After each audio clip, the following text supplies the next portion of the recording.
அவனை கொல்ல முடியுமா? உனக்கு முன்னாலேயே 6 பேர் அவனை கொண்டு விட்டார்களே. என்ன சொல்லுகிறாய் கிருஷ்ணா? ஆமாம், சனீஸ்வரன் நடந்ததைத்தான் சொல்கிறேன்.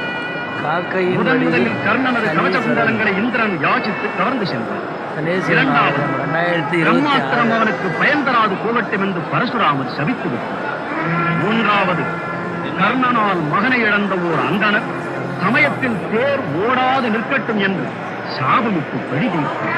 நான்காவது, நாகாஸ்திரத்தை உன் மீது 2ஆம் முறை விடக்கூடாதென உன் தாய் குந்தி வரம் பெற்றார். ஐந்தாவது, சல்லியன் தேரை நடுவழியில் உடுத்துவிட்டு போய்விட்டார்.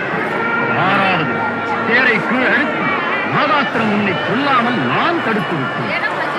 ஆக 6 பேர் உன்னை காத்து அவனை ஏற்கனவே கொன்றுவிட்டேன்.